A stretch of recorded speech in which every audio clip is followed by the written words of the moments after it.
fact that quite a lot of products, or to say like almost 99% of the product were imported. And we got everything. We got like, a lot of raw material, what we know just in Africa.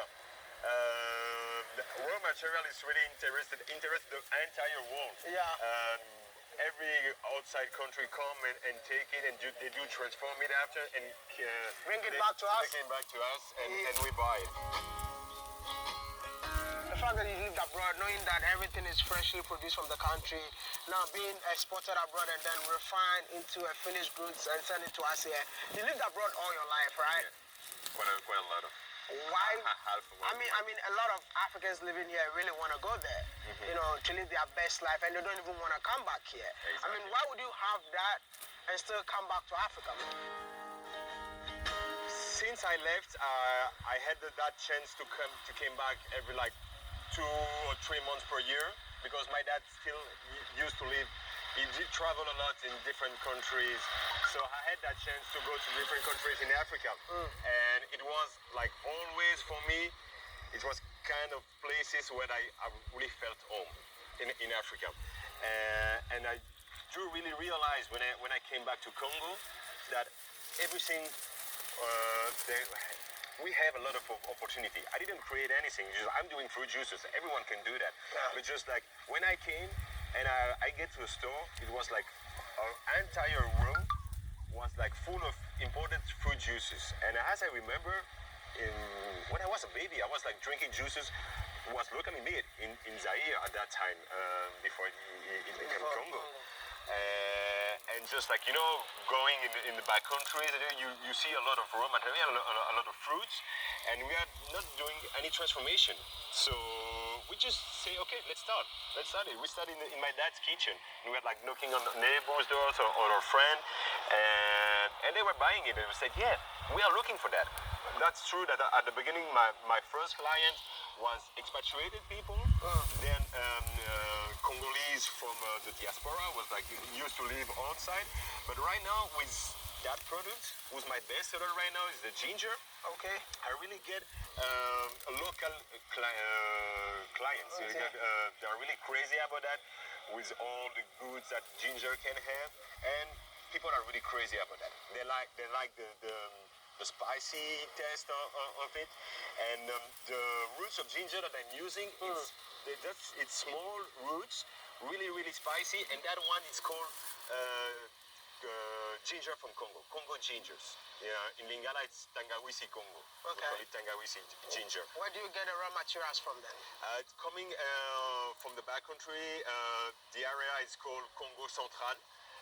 Most of it come from there, but for example, for passion fruit, was my second best seller, I get it from there also, but as it's periodic, I don't have it all years long.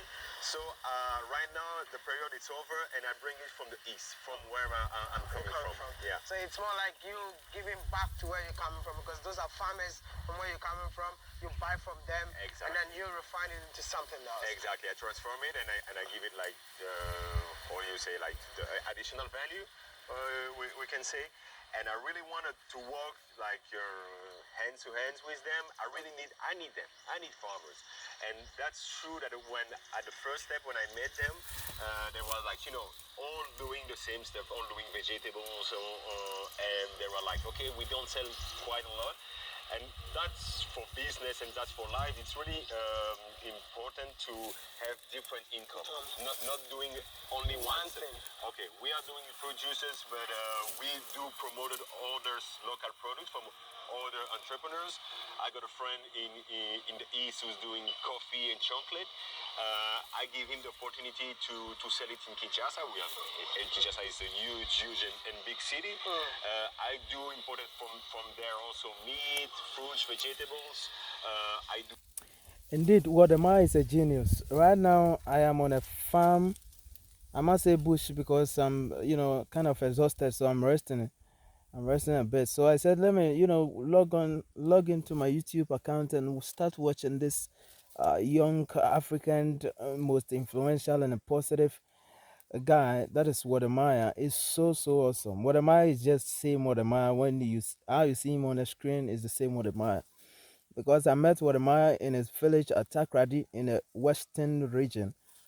He actually endorsed my video, my YouTube channel, that is Village Boy, because he believed in the noble cause. He believed what I'm doing because this young guy is using his social media handles to project, to promote, to tell the whole world about the existence of Akumersu Yiti. And so he believed in it, and he didn't even take kobo from me for endorsing my YouTube channel. You know how it could cause me to get such a very phenomenon and prominent person like Wodemaya to even endorse your video. It's so crazy. It will be expensive that I cannot even afford, but I just did it wholeheartedly. I didn't pay any kobo. We had a very nice day. Everything. It was just laughing at me. Laughing with me. How we had fun and all the stuff. So I really appreciate Wodemaya so much. That is why, ever since I discovered Wodemaya, I've been watching his videos over and over again because all the time his videos inspires me to continue working hard because Wodemaya has a track record of from nobody to somebody today. I really listen to such people who have beat the dust, and today they are at the top. They have the track record. So it's very nice to take those people to be a role model. Wodemaya, I will recommend Wodemaya for every one of you. Wodemaya is just open. It's not like that kind of greedy jealousy and all. No. Wodemaya is not what. If you truly want to listen, watch Wodemaya videos, and you are greedy, you can't follow Wodemaya. Wodemaya is not like that. He always tries. He said that we are changing the negative narrative of Africa. That's one thing. And I'm also here as village boy. You know, I want to save my village, Akumersu Yiti, in order to have access to electricity, potable water, health facility, road network, telecommunication network, and electricity. I mentioned electricity already, but five things. And even the standard of education here in Akumersu Yiti is very poor. And so I'm working things out, and it is not only Akumersu Yiti that I want to change, but villages across the country Ghana. Wodemaya is on Africa. I am also on the villages. So support me, kindly subscribe to the YouTube channel, Village Boy, and let's make progress. Let's make a YouTube channel a very beautiful place for us all. I believe we can, so far as we all unite together, all right, in solidarity, we can save our communities, our villages. I am in my fourth year, level 400, you know, as I'm, resting under this small tree here. I'll be going back to school pretty shortly. So kindly subscribe to the YouTube channel. I love Wodemaya. Wodemaya, wherever you are.